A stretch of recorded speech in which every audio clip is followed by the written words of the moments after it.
Settle in for this, Gary. I mean, it's going to be a bumpy ride. It's going to be a bumpy ride. My name is Darren Doane, and I'm a filmmaker, but I'm really a wannabe theologian, and I'm a super geek when it comes to the Bible and all things end times and the book of Revelation.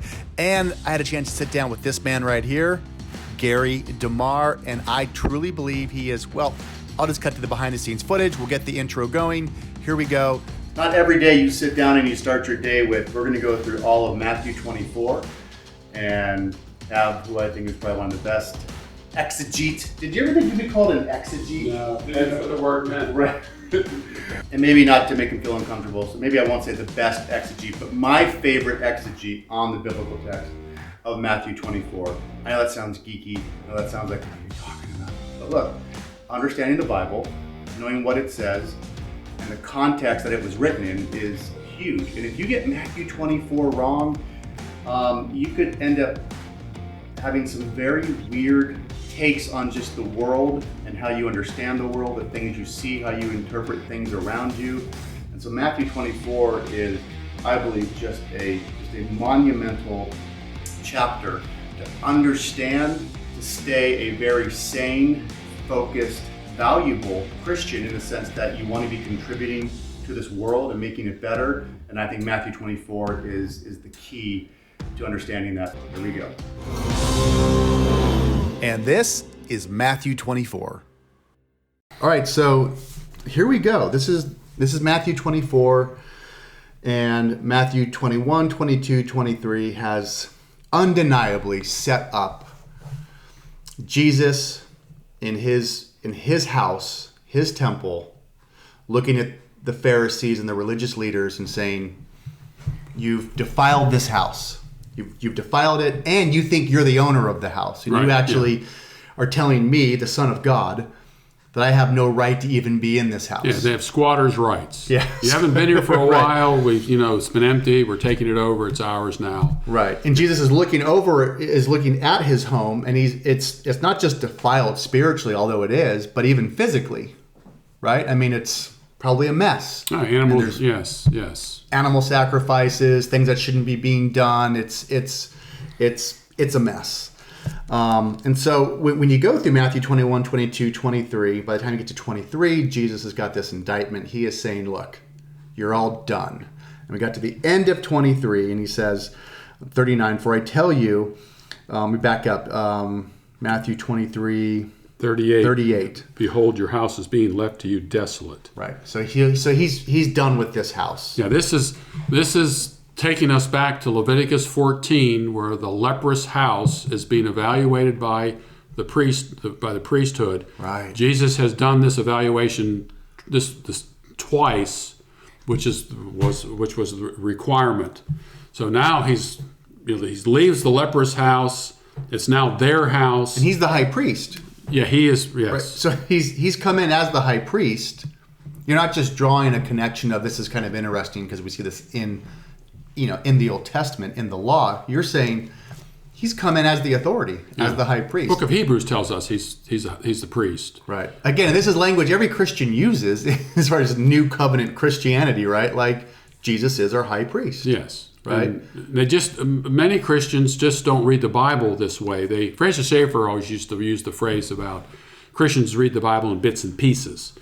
And this is called the Bible. It's the book. And although there are 66 individual books, all those books work together as a tapestry that tells a picture on the front side, and you've got to know how all that is put together.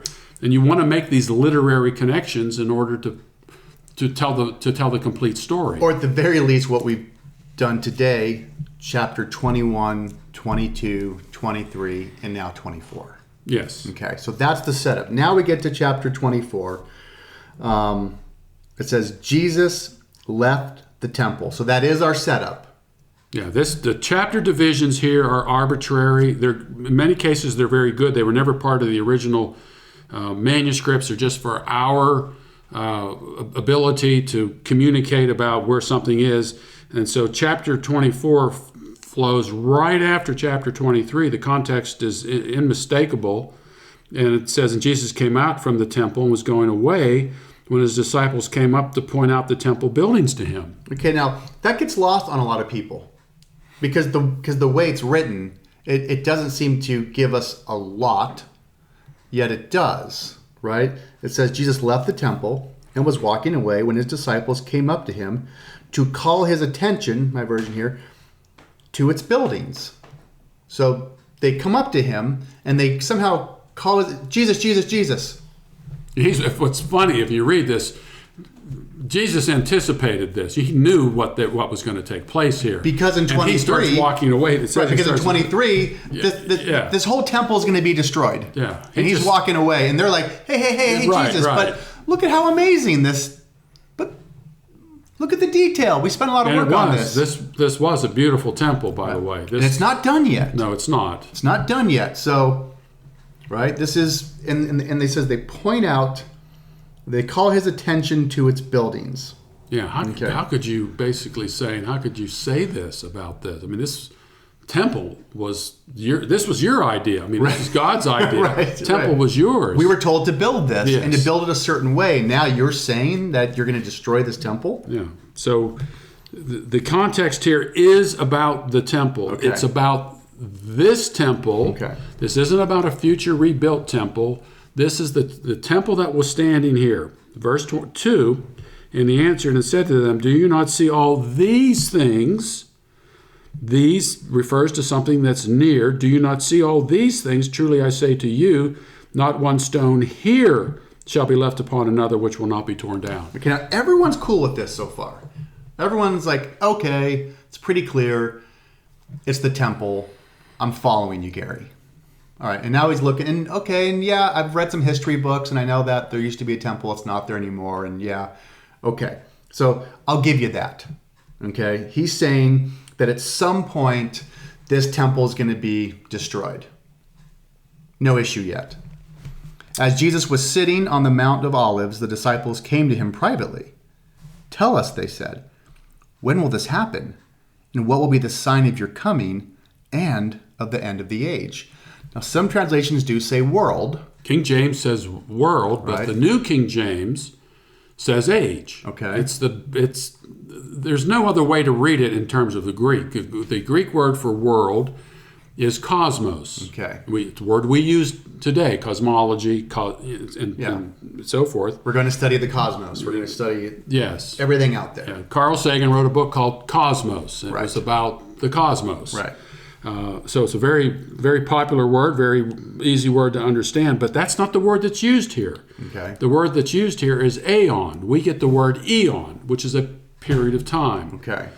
So they're not talking about the end of the world, the physical world. Right. They're talking about the end of a period of time. Okay. And the end of the age for them would be if the temple was going to be destroyed, that whole old covenant age was going to pass away. That's what's being asked here. Now, Matthew has the end of the age here, but Luke's gospel and Mark's gospel on their rendition of this don't. Okay. So that's just a point that needs to be made. If you were to read Mark and Luke's versions, you would find that the question about the end of the age is not mentioned there. Okay, but they've come out, they're talking about the temple. Jesus says it's going to be destroyed. Not one stone here will be left on another. Everyone will be thrown down. They come up to him and they say, tell us, when will this happen? And what will be the sign of your coming and of the end of the age? Now, that's a curious statement by the Right. Because they seem to know they seem to know more than we know at this point in reading it, because it seems like they're asking about three things. Well, they're asking that somehow Jesus is coming. Right. All of a sudden, this just Right. kind of shows up. Right. That what is his coming? The Greek word here is parousia, which means your presence. So they were making the association that this is something Jesus is going to do, Right. which is rather fascinating because they get so much else wrong. That's what I say, and we're not even at his resurrection yet, where he spends time with them for 40 days doing a Bible study, teaching them about the kingdom, or let's say you think that they don't get knowledge until Pentecost when the Spirit comes down and then they get really, really smart and now they know everything and all the prophecies connect. This is still before all that. Yes. So he must have made clear in reading chapters 21, 22, and 23 that this is all about him. Okay. And if the disciples, who generally don't have as much knowledge as we have today, get this right, then we've got to get this right. They associated the house being left to them desolate has something to do with Jesus's coming, which isn't the best translation of this. Jesus's presence, his manifestation, his judgment. He's coming in judgment. He says he's going to come in judgment in some way, shape, or form to destroy. The word is used again later in the chapter, and it is a judgment coming. So they're asking him, and again, this is, I think, how Bible studies go sometimes. We just got in the weeds just now. It's so easy to forget. Well, hold on, but no matter how far deep we just got in the weeds, they're asking, when will this happen? And when will this happen, is what happened a verse before. When are you going to destroy this temple? Yeah. You said you're going to destroy this temple and there's not going to be one stone. When's it going to happen? Then he starts in verse 4. And Jesus answered and said to them, see to it that no one misleads you. Okay. So I'm about to tell you, but first and foremost, what I'm about to tell you is going to be true. Don't let anyone deceive you on what I'm about to tell you. Right, because this is standard language from the Old Testament, when the prophet would come and say there's going to be a judgment coming. There were those who would maintain, don't listen to these prophets, they don't know what they're talking about. And in 2 Chronicles, there's a very clear indication, the same type of story. Don't listen to the prophets. Don't listen to the prophets. So when someone says, in fact, when you get to 2 Peter chapter 3, there were the scoffers. The scoffers were, hey, Jesus made this prediction almost 40 years ago. This generation's about to pass away. The temple's still standing. In fact, it looks better than ever. Right. What is the promise of his coming that he mentioned here? And they're not talking about some distant future coming. They're talking about this particular coming where Jesus said it was going to take place before their generation passed away. They were the scoffers. And Jesus is warning, don't listen to them. They're going to mislead you. I'm the true prophet. I follow the rules of Deuteronomy chapter 18:22. Right. And what I'm about to tell you is going to come to pass just like I told you it was going to come to pass. Okay, hold that thought, just because sometimes I do get a really weird thing on my camera. I want to make sure. Double check on something. It's too good. Perfect. Sometimes I'll say to myself, did I really make sure the focus was set on the camera? And it is, so we're good. Wow, I never thought about that Deuteronomy. Because there's been false prophets. Oh, yeah. And there's going to be false prophets. But I know we're going to jump into that. So he's saying, so watch out that no one deceives you. For many will come in my name claiming, I am the Messiah. And will mislead many. And will mislead many. That happened during this particular period of time. Okay. People came along, misled people. We'll see later in the chapter 24, led them out into the wilderness. Book of Acts talks about that. Okay. So don't listen to them. You will hear of wars and rumors of wars, but see to it that you are not alarmed. Okay, so when you read it in this context, that verse right there, which is kind of a big verse, wars and rumors of war, when you read it in this context, it's just kind of just one more thing. Hey, don't be disturbed when you hear of wars and rumors of wars, which there were many of them during this period of time. This was the Pax Romana, the Roman peace, and so war is is a sign. Right. But it wasn't. As we move through this, the real signs get much more specific and very unique and related to this coming destruction to that generation. And by the way, it says, let's say I wanted to put this in the future. Let's say this isn't. This is about us right now. And I hear about wars and rumors of wars. Jesus says, just do not be alarmed. Yeah, right. But And people have been alarmed every time. Every time there's wars or rumors of wars, everyone's alarmed. First, the 20th century, World War I, World War II, the Korean War, Vietnam War. There have been wars, and yet people have been alarmed. Let's just grant that. Yeah, let's just grant that. Jesus tells us not to worry. Yes. Okay. For nation will rise against nation, kingdom against kingdom. In various places there will be famines and earthquakes.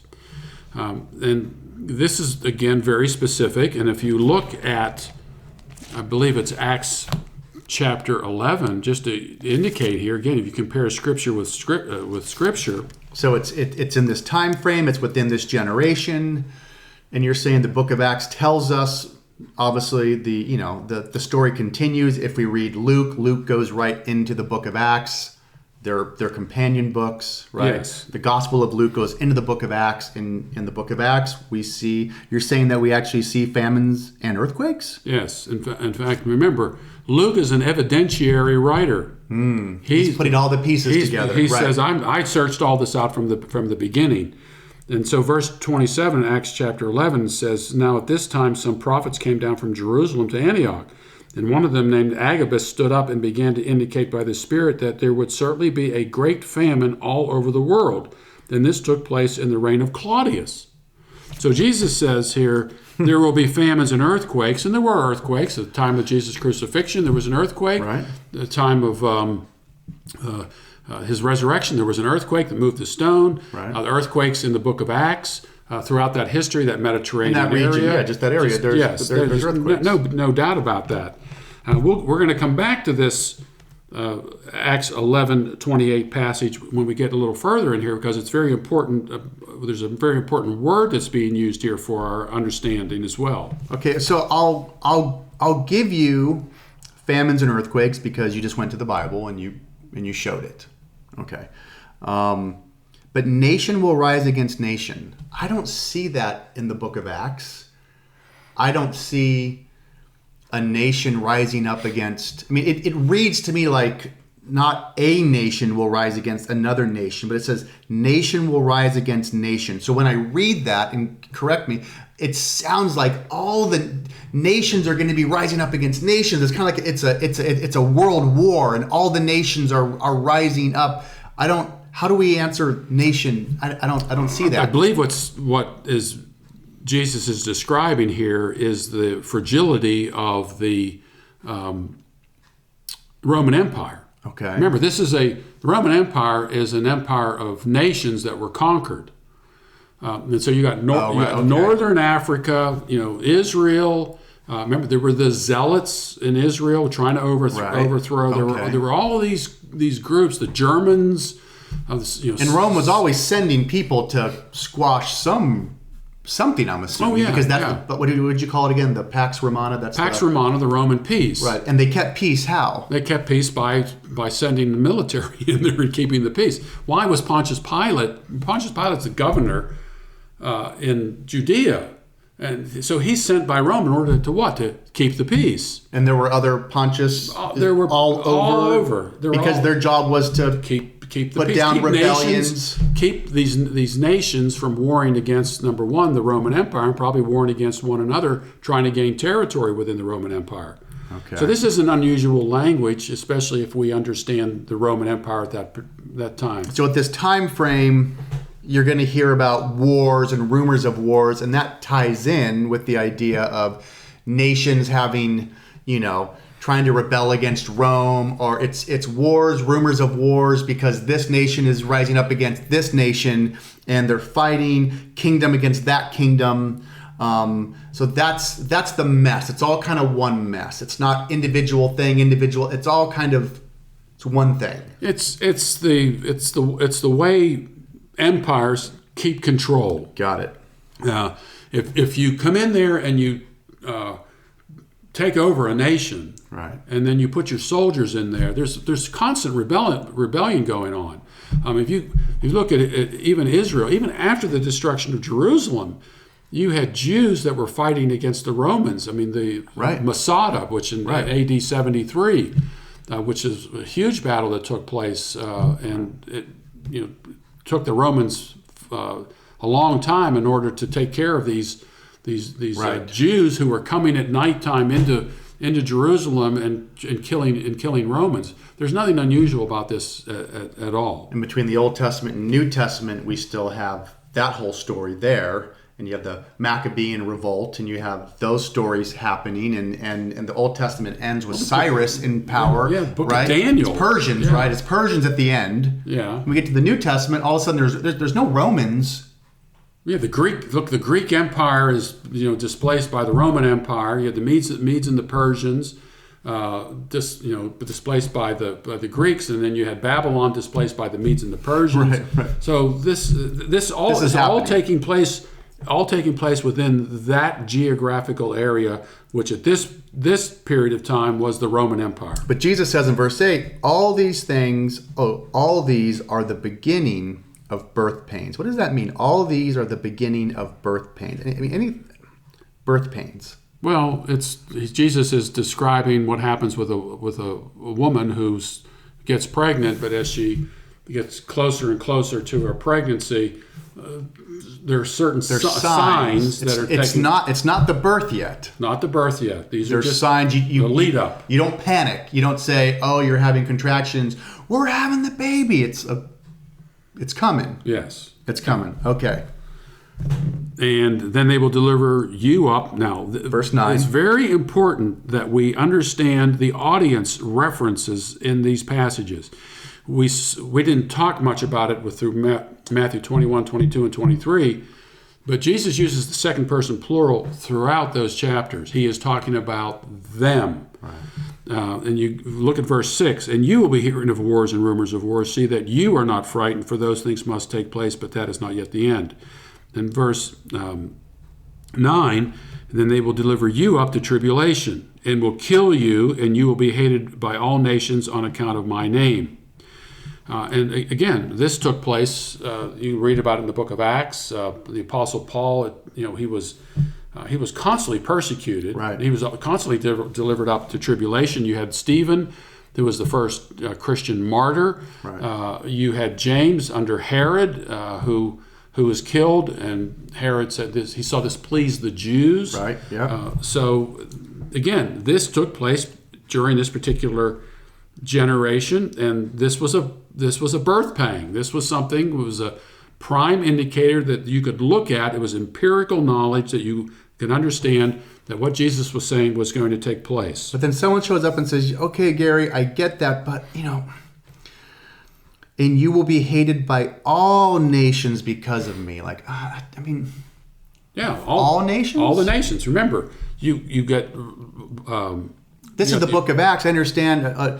You're saying because in the book of Acts, we are seeing people from all nations. Well, look at persecuting. First of all, let's assess this idea of all nations. You got to look at Acts chapter 2. Pentecost. This is Pentecost. This is going forward now. It's verse 5, chapter 2, verse 5. Now there were Jews living in Jerusalem, devout men from every nation under heaven. So everyone. So you have but the Roman Empire, but there's Jews from every nation under heaven. Under heaven, Jews from every nation under heaven. Okay, they were in Jerusalem. You're off the hook. Okay, thank you. You are off. And the if hook. you read the end of the book of Romans, where is Paul planning to go next? He just doesn't say, "I'm going to go to the farthest reaches of the Roman Empire." He says, "I'm planning to go to Spain, right. which is a nation." Right. But you never got to, right?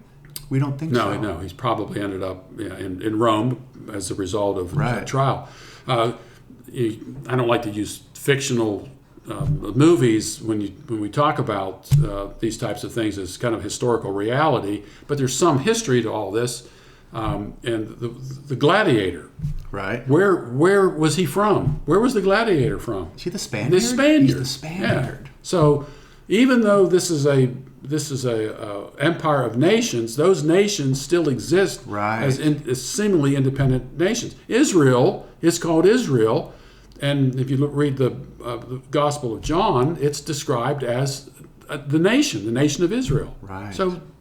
Again, let Scripture do its job for you in determining these things, and that way you don't get off track. Verse 10, Matthew 24:10. At that time, many will turn away from the faith and will betray and hate each other, and many false prophets will appear and deceive many people. I'm just going to keep going.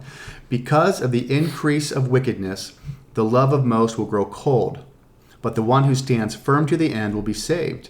And this gospel of the kingdom will be preached in the whole world as a testimony to all nations, and then the end will come. That's a lot to unpack. Yeah. But that time many will fall away and betray one another and hate one another. Again, all you have to do is read the epistles. We see that, yes. That's in Paul's epistles. In fact, at one point he says, everyone has deserted me. And he meant every single person on the planet, right? Yes, right. That's it. Got it. I'm tracking. And so, in the Apostle Paul in Ephesians, when he's talking to the Ephesian elders, savage wolves will come in. John talks about they were among us, but they really were not of us. So there's nothing unusual about that as well taking place. And because of the increase of wickedness, the love of most will grow cold, but the one who stands firm to the end will be saved, and this gospel of the kingdom will be preached in the whole world as a testimony to all nations, and then the end will come. So you've got to get the gospel. I want again just to show that what Jesus is saying here, we have biblical evidence that it was taking place, because if you go to 1 John, increase of wickedness, you're saying? The false prophets. The false prophets. Okay. Well, actually, if you look at it's at 1 Peter, I think it's first, maybe it's 2 Peter. He talks about false teachers, false prophets. Yeah, if you look at 2 Peter chapter 2. Verse 1, but false prophets also arose among the people, just as there will also be false teachers among you. Wow. Then you go to 1 John chapter 4, verse 1. Beloved, do not believe every spirit, but test the spirits to see whether they are from God, because many false prophets have gone out into the world. Okay, so that's fulfilled prophecy. Yes, fulfilled prophecy. Yeah, so that's fulfilled. Yes, and because lawlessness is increased, most people's love will grow cold.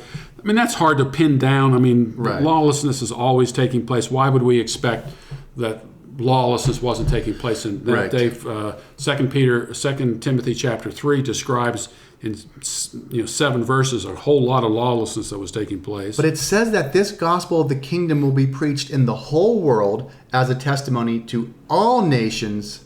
But before we get there, but the one who endures to the end of what? See, the end of what?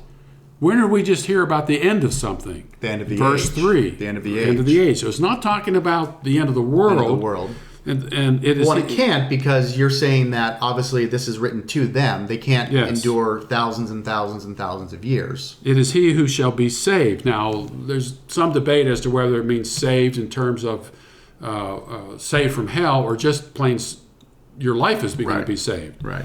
And as we read further on, we'll see that I think it's the latter. Now we come to one of those really difficult verses where someone will say, you can't really be telling me that you believe that verse 14 was fulfilled before that particular generation passed away. And I always ask this question: what should be the only thing that would convince you, one way or the other, that verse 14 either was or wasn't fulfilled before AD 70? Well, I would have the Bible would have to give me evidence or proof, or would have to prove this prophetic statement, just like you just went and showed me earthquakes, famines. You went to the book of Acts and you showed me that those things were happening. So where does the Bible say that this gospel of the kingdom has been preached to the whole world and to all the nations? Does the Bible say that? So let me ask you this question. If the Bible does say that, then will you agree that verse 14 was fulfilled in that generation? You would have to, right? I would have to, but in my mind, it would. I'm setting you up, is what I'm doing. No, you are, and I'm getting, but I'm already making qualifications, right? Because I'm thinking, well, okay, because in my mind, how could the gospel have gone to everybody and been preached to every nation and gone throughout the whole world? Did they get to Australia? Did they get to the Aborigines? Did they get to? So if you show me, then I'm gonna. It's a paradigm shift, and I think that hurts. Yeah, right. Because we've been taught for so that long we need to keep sharing the gospel and sending missionaries Which out. we should. And if you're telling me that it's already been done, why are we still sending missionaries out? Remember, context is the key. This isn't about sending missionaries out to the entire world. It's not about making disciples of all the nations. This has all got to do with the coming destruction of the temple that the disciples asked Jesus about, and what was going to be the lead up to that event. So I'm already getting uneasy. Why do you think I'm getting uneasy? As a Christian, why do you think I read this and you say, okay, I'm going to pull out a verse, and it's kind of like a magic trick now where I'm saying, wait a minute, you're going to tell me, but I'm asking you this, and I'm sincere. Why do you think that kind of gets us uneasy? If that you might answer this right now. I think because people are so convinced of a particular interpretation of something, and they trust the people who told them that's what this says and means. If they were wrong about this particular verse, what other things have they been taught that they are also wrong? And I understand that. I mean, I came to this. I didn't come to this conclusion kicking and screaming. I came to it by investigation and questioning, and I had to be convinced of myself before I felt I could go and try to convince anyone else. Okay. So I understand the feeling. But remember, we used the Acts 11. Acts, right? I'm already thinking about in Acts. It says that there are Jews from every nation. I'm going to go. Right? This is the one about the famine. Oh, okay.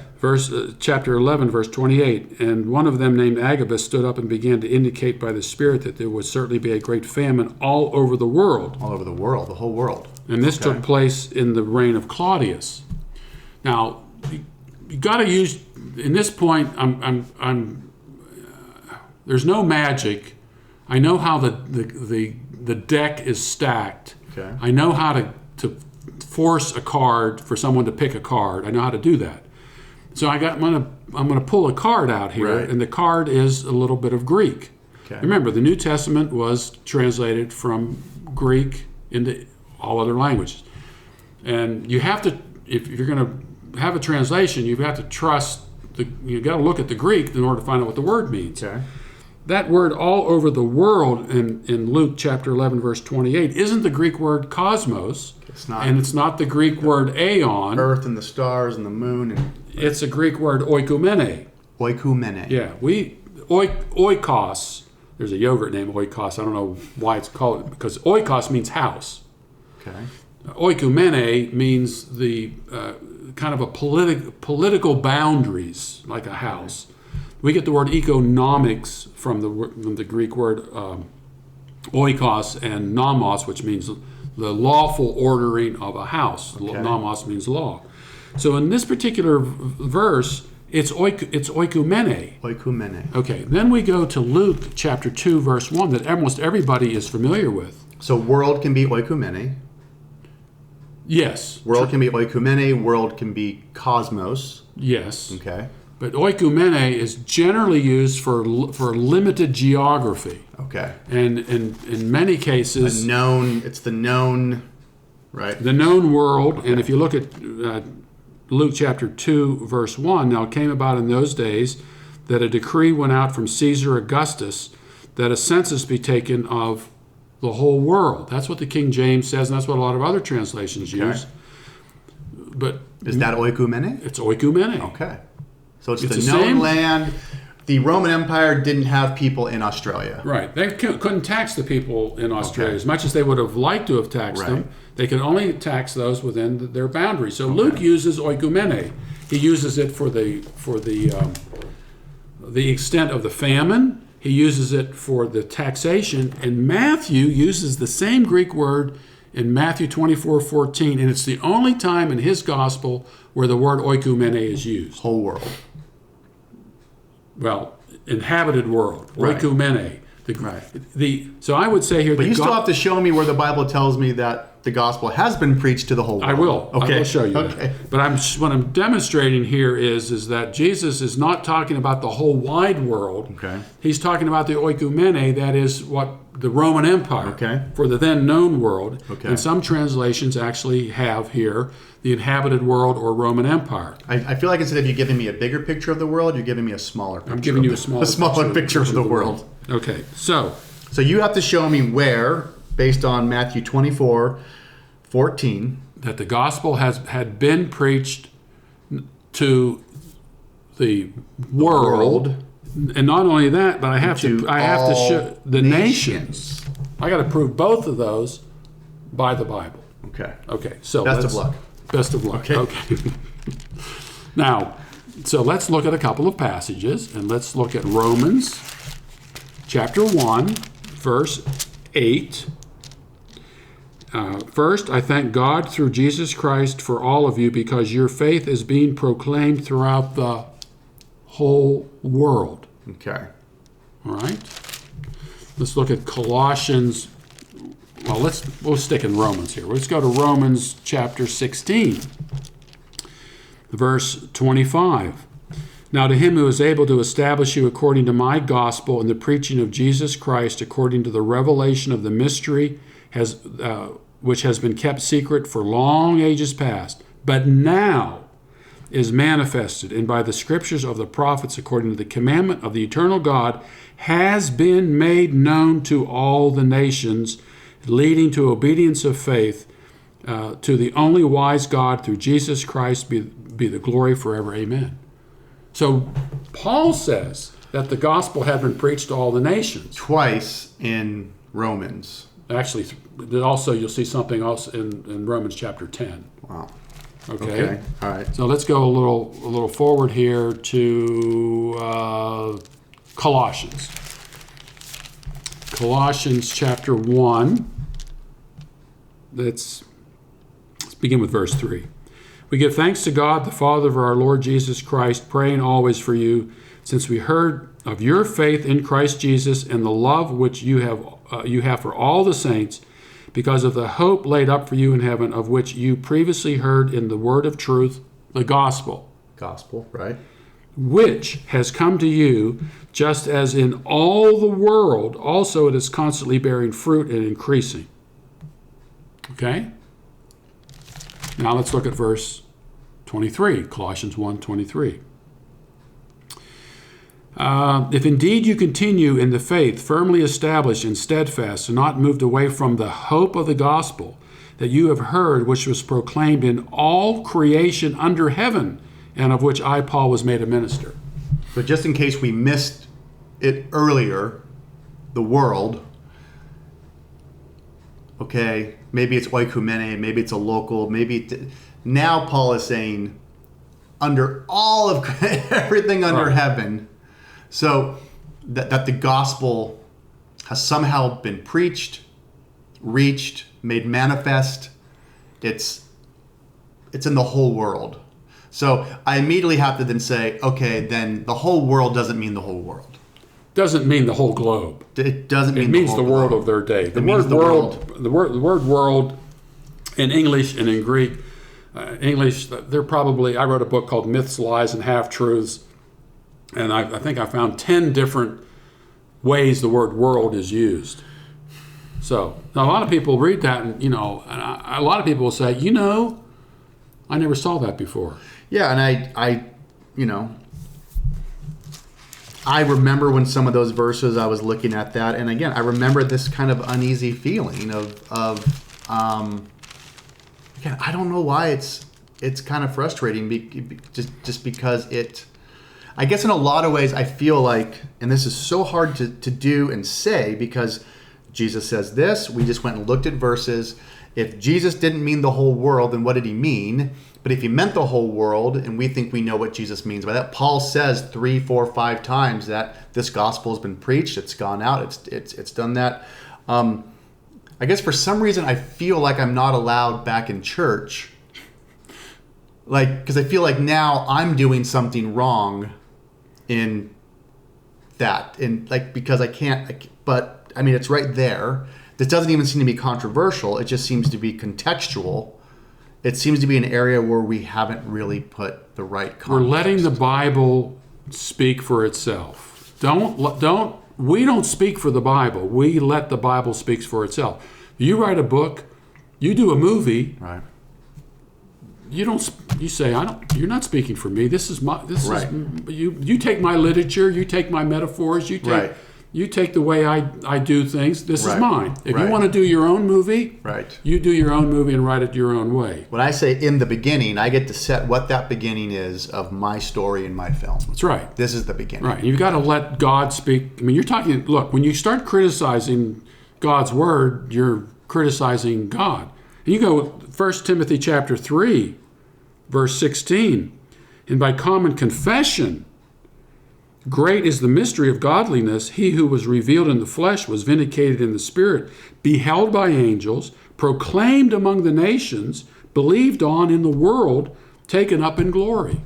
So Nations and world. yeah, I mean, this isn't just one obscure verse that we're dealing with here. We're dealing with a pattern of Right. language here that we just need to accept and move on. But then it says at the end of verse 14, after it says that this gospel of the kingdom will be preached in the whole world as a testimony to all nations, and then the end will come. So now that I feel like I'm getting a little bit more grounded, and then the end will come. The end that's about to come then is the destruction of the temple, because we don't want to forget where this whole thing Right. started. We're talking about the end of the age, the end of the temple, the end of the sacrificial system.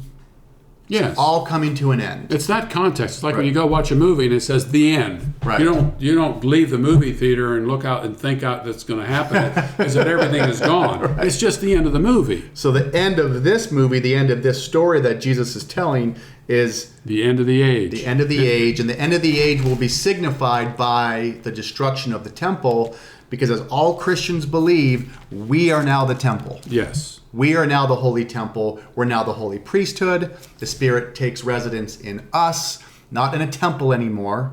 And even if you built another temple, every Christian would still believe there's no Spirit in there. No, it'd be a museum. Right. It'd be nothing more than a museum. Right. And the Spirit's in us. And even if you started slaughtering animals again, it would be irrelevant because... Well, it'd be sacrilegious because when you start sacrificing animals again, you're saying that the finished sacrifice of Jesus Right. doesn't count. Okay. So we would have to say that then, and we would... Okay. Be in real trouble. Right. So then... Well, I mean, Okay, we well, never really dealt with the end of the age and how it's used elsewhere, but there's a passage in 1 Corinthians 10, verse 11.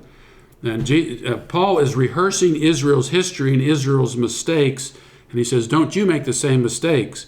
In verse 11, he says, now these things happened to them, that is Old Testament Israel, as an example, and they were written for our instruction. Now, he's talking to the Corinthians here, upon whom the ends of the ages have come.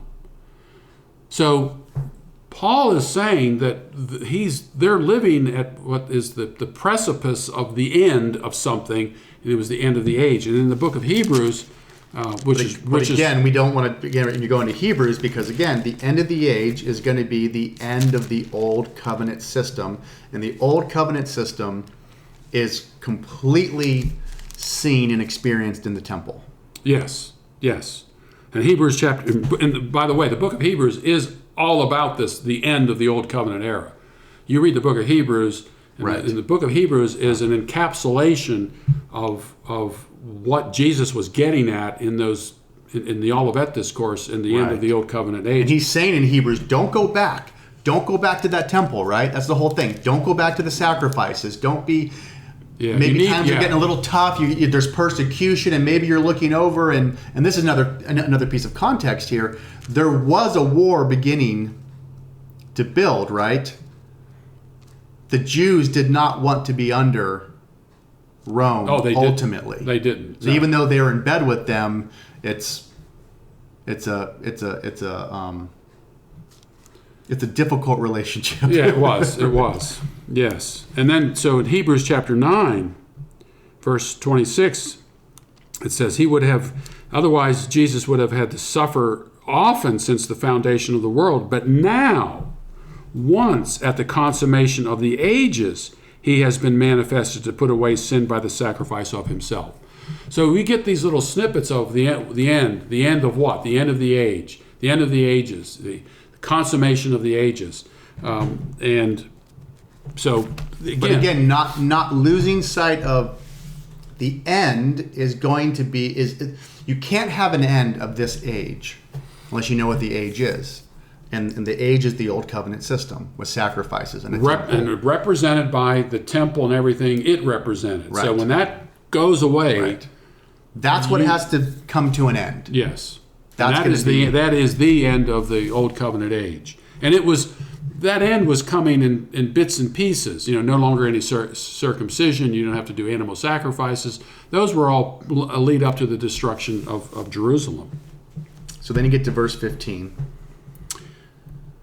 And Notice, I think this is where, again, we get drugged back into some deep waters here in regards to now understanding the Old Testament. Correct? Yes, this comes out of Daniel. Therefore, because there's a right, yeah. When notice what it says again, the audience. When you see the abomination of desolation, he's talking to his disciples, which was spoken of through Daniel the prophet, standing in the holy place, let the reader understand.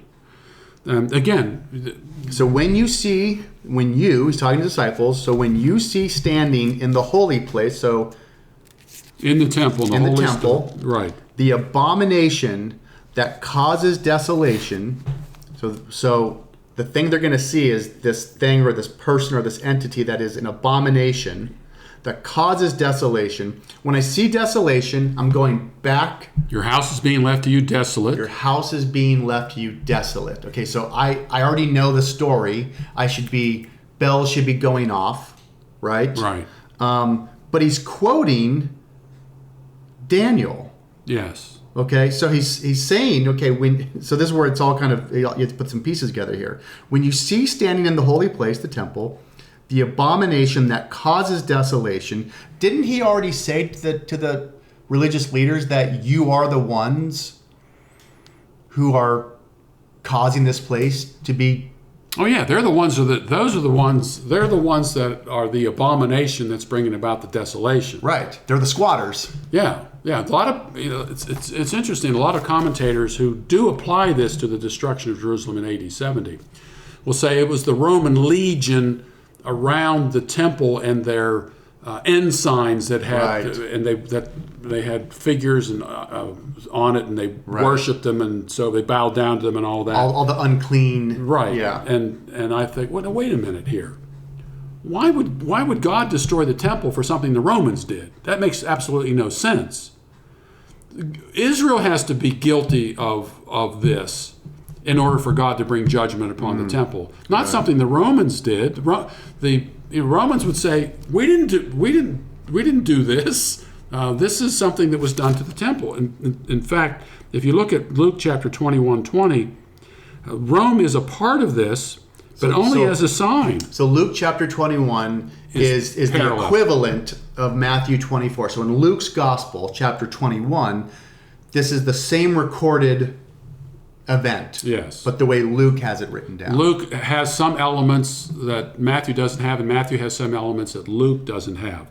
The reason why I always use Matthew is because of the broader context of chapters 21, 22, and 23. Okay. Luke doesn't have that same context. Okay. But there's some particulars in Luke's version of this that are missing but add a couple of things. Okay, so what does Luke add to the picture? Well, in Luke 21:20 says, but when you see, audience reference here, but when you see Jerusalem surrounded by armies, then recognize that her desolation is at hand. Okay, so in Luke, Jesus is saying that at some point, Jerusalem's going to be encircled. Some army is going to encircle Jerusalem and attack it. Yes. And when you see this, get out. That's right. Okay. But a lot of people kind of conflate these two things that are being said here, is that the actual Romans being surrounding the temple is somehow the abomination. That's the abomination. That doesn't make any sense. Okay. All right. I think the abomination is related to, as you said, something that has to do with the apostate Jews at that time who were bringing about abomination in the temple. Right. And okay. I think it has it's very similar to bringing the doves and the commerce and into the temple as well. It could be just the fact that they're continuing to offer sacrifices in the temple, even though Jesus is the finished sacrifice. Some corruption of the priesthood. We don't know all the details of it. Why does he say spoken of through the prophet Daniel? He says, so when you see standing in the holy place the abomination that causes desolation, Daniel did speak of this, right? Or of a type? Daniel 9:27. Okay, so Daniel 9, what's the context there of Daniel 9? Okay. That's a longer... Okay, but there was a temple at that time. The temple was destroyed in the 6th century BC. Daniel was writing there was no temple at that time. Okay. So the prophecy of Daniel 9:24 through 27 is talking about a future temple. This is the future temple. But wasn't that temple also defiled somehow? Yes. Okay. And God destroyed it. Okay. And in fact, we get down here a little further, we're going to see the relationship between those two temples, and the same language is going to be used to define the tribulation associated with those two temples. The same language is going to be used. Okay, so he says, spoken of through the prophet Daniel, let the reader understand. Then let those... No, it's important to note, let the reader understand. How does the reader understand? What are we to understand? We are to understand because he's taking you back to the Bible for an understanding. So if you understand Daniel, and if you understand what Daniel said back then... Yes. What Daniel said back then, which he's quoting here, right? Or he's referencing... He's actually the only thing that's quoted here is the abomination of desolation. That is a direct quotation from it. And that is in the context of a destroyed temple?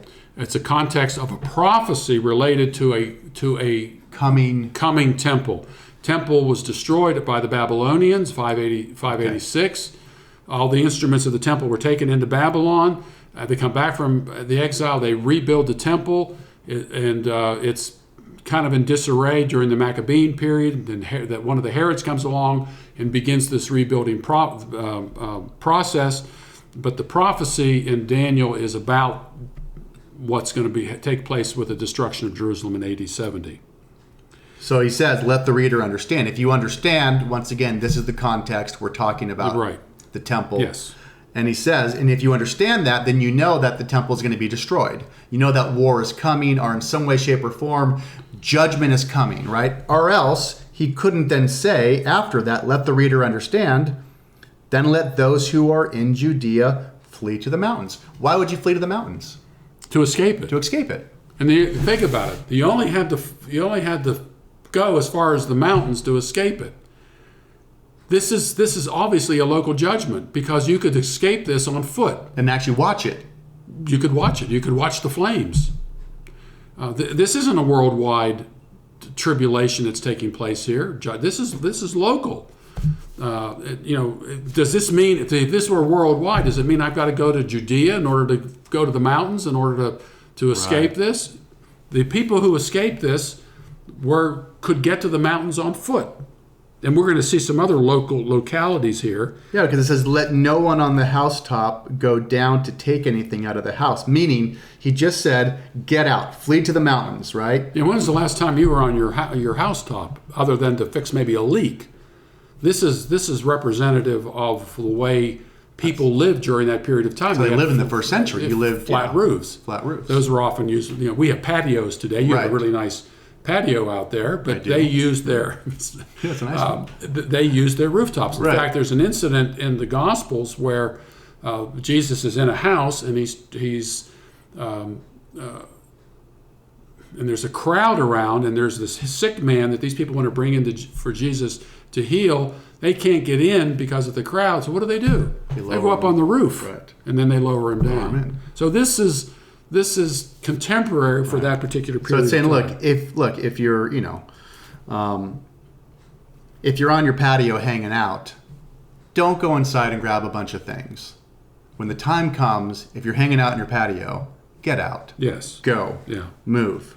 Let no one in the field go back to get their cloak. Meaning, so if you're out at work and you see this and you know it's time to get out, get out. Don't say I'm going to grab a few more things. I always think when I'm on a plane, as weird as it is, if we kind of crashed maybe on the lane, and not like a real bad one, but if we kind of came in on the landing and kind of crashed hard, and it hits hard, or even we crash, and I always think if we had to get out, would I still try to get my laptop?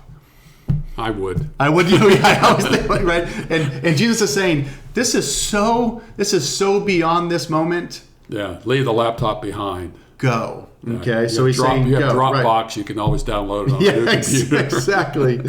So let no one in the field go back to get their cloak. Get out of there. Verse 19. But wait, hold it. Okay. Oh, you got more?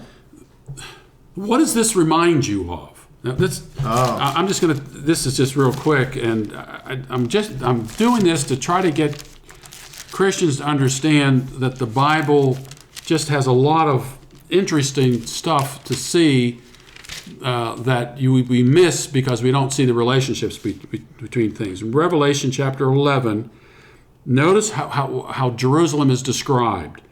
Revelation 11, verse 8. And their dead bodies will lie in the street of the great city, which mystically is called Sodom, and Egypt, where also the Lord was crucified. This is Jerusalem he's talking about. Right. Jerusalem is just being described as Sodom and Egypt. And so what does this remind you of?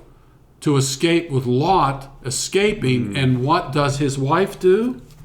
She looks back. She wants to grab her coat. She wants to go down inside, grab a few more things. She's longing for the city. Right. And Jesus is saying, this city is done.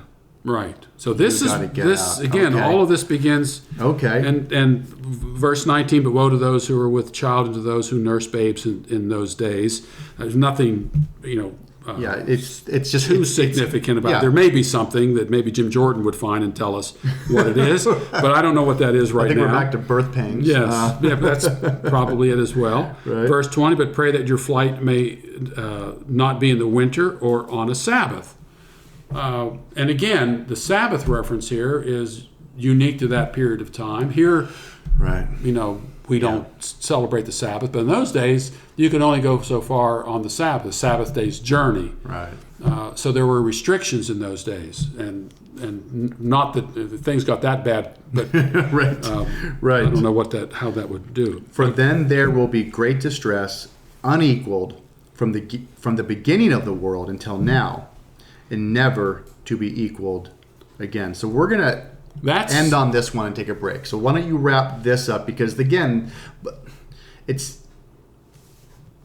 seems though when I read that now, for then there will be great distress, unequaled from the beginning of the world until now, and never to be equaled again. I don't feel like I'm trapped into sort of my own absolute definitions. Because when I read that, I think, well, whatever happens here, if you're saying this already happened, well, I can already point to the Holocaust and say, didn't more Jews, to even get specific? I mean, there's been genocides. I mean, we could talk about what world wars. Right. So clearly, more people have died. There's been greater. I mean, in one sense, although to be fair to my own argument, I wasn't there at the destruction of the temple. I mean, I can assume that World War I and II, or what the Soviets did to their own people, was worse. Because we did 100 million people probably were killed just by Stalin through starving. Communism itself probably 100 million. Black Book of Communism says over 100 million. Right. So for you to say that this has already happened, I guess I would have to say, it says, and never to be equaled again. Seems like it's been equaled and beaten.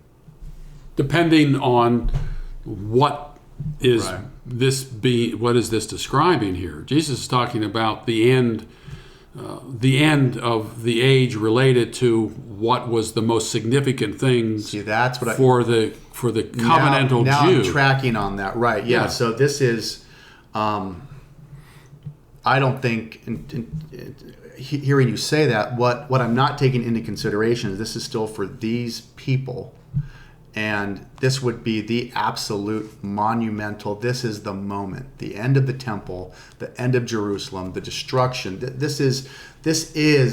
is nothing that's going to rival this again, because when the old covenant's done, you're taking thousands of years of history, right? And a story and a people and a place. Oh, that was the center of the world. I mean, Jerusalem is described as the center of the world. Right. And the temple was the kind of the crown jewel of that. And so to get rid of all of it changed everything. Now we just think about this a second. Look up at verse 6 again. You will be hearing of wars and rumors of wars. See that you are not frightened. So this obviously is not talking about the same. This isn't talking about wars and so forth. This is talking. This is a covenantal judgment. Now, right. I want to take you back. We mentioned the first temple and how it was destroyed. I want you to notice how that was described. Let's see here. This is about the Jerusalem's desolation foretold, not about the desolation in that's Matthew 24, but about the first desolation that took place. This is the first desolation that took place. This is Ezekiel. Yes, he's talking about the prophecy is going to take. It's talking about the coming judgment and destruction of the temple, of the first temple, and who brought Solomon's temple. And who brought that judgment? God did. I mean, but who did he bring to judge them? The Babylonians under Nebuchadnezzar. Nebuchadnezzar begins with a description of the judgment upon Jerusalem and their temple, and bringing the sacred artifacts from that temple into his kingdom. Renames the. Well, you know this. Everybody knows the story. Okay. Verse 7 of Ezekiel 5. Therefore, thus says the Lord God, because you have more turmoil than the nations which surround you, and have not walked in my statutes, nor observed my ordinances, nor observed the ordinances of the nations which surround you. Therefore, thus says the Lord God, behold, I, even I, am against you, and I will execute judgments among you in the sight of the nations, and because of all your abominations, I will do among you what I have not done, and the like of which I will never do again. That is the same exact language that Jesus used to describe the destruction of this temple. And this has been described as a rhetorical superlative. And Jesus uses it all the way through his Gospels. If your eye offends you, pluck it out. You got to hate your father and mother. This type of language is used. Right. So Jesus is using this descriptive language to make a covenantal point. He's not dealing with the rest of the world is inconsequential as to compare to what was going on here, because Jesus is the focus of history. Not even Israel is the focus of history. Jesus is the focus of history.